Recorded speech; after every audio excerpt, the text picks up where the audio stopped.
Afinal, qual a diferença de tempo e clima? Vi na previsão que o clima vai esquentar, ou o clima tá ficando feio. São frases que certamente já ouvimos no dia a dia. Mas fato é que, conceitualmente falando, elas não estão corretas. Por mais que não seja interessante sair corrigindo todo mundo por aí, é importante conhecer a diferença entre tempo e clima, principalmente para os estudantes que precisam de um reforço antes da prova de geografia ou para os vestibulandos de plantão. Já adiantamos que são dois conceitos bem simples e bem fáceis de serem assimilados. Após entender a diferença de tempo e clima, é um pulo para entender o que realmente significa uma mudança climática.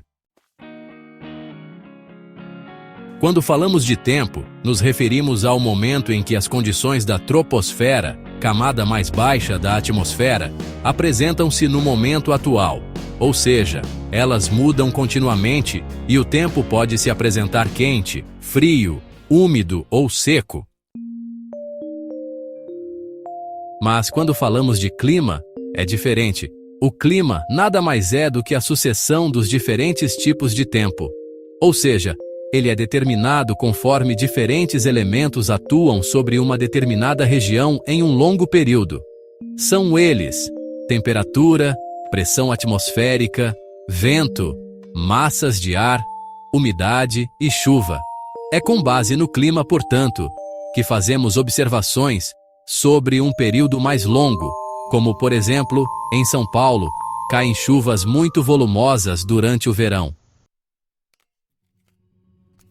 Há outros fatores climáticos, entretanto, que ainda influenciam, como a latitude, a altitude, o relevo, a continentalidade e maritimidade, a vegetação, as correntes marítimas e até mesmo os fenômenos climáticos.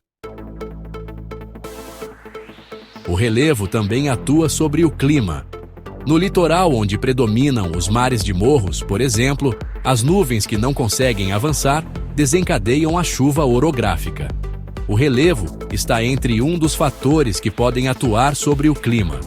Como exemplo, em porções mais altas, as temperaturas tendem a ser mais baixas. O mesmo vale para locais de latitude mais elevada, próximos das regiões polares do planeta, que são mais frios. Em relação à continentalidade, quanto mais distante do mar, maior tende a ser a amplitude térmica do local. E o relevo, por sua vez, quando falamos de áreas elevadas, podem dificultar a atuação das massas de ar. Ao se aprofundar nos estudos destas variáveis, portanto, é possível ter uma melhor visão de como atuam os diferentes climas no Brasil e no mundo. No Brasil, há 3 climas que atuam. Segundo o IBGE Equatorial, na imagem vemos ele mais ao norte, clima tropical, que predomina numa maior área, passando pelo Nordeste, porção central e sudeste do país. E clima subtropical, também chamado de temperado, atuando ao sul do território. Há classificações que incluem o clima semiárido, restrito à parte do sertão nordestino, e o clima tropical de altitude, que atua em áreas do centro e sul de Minas Gerais, e parte dos estados de São Paulo, Rio de Janeiro e Espírito Santo. Ou seja, por mais que eventuais anomalias apareçam, como a ocorrência de um dia quente durante o inverno, elas não são o suficiente para dizer que o clima de um determinado lugar mudou. Para tanto, é necessário que mudanças no padrão sejam detectadas, como as que dizem respeito às médias de temperatura e pluviosidade de muitas décadas anteriores, em diferentes estações.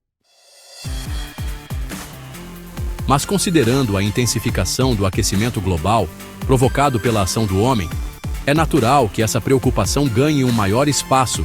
Afinal, temos acompanhado anomalias nas médias de temperatura em diversos pontos do globo. Muitas vezes, elas são somadas a eventos catastróficos que colocam em risco a vida de um grande contingente populacional.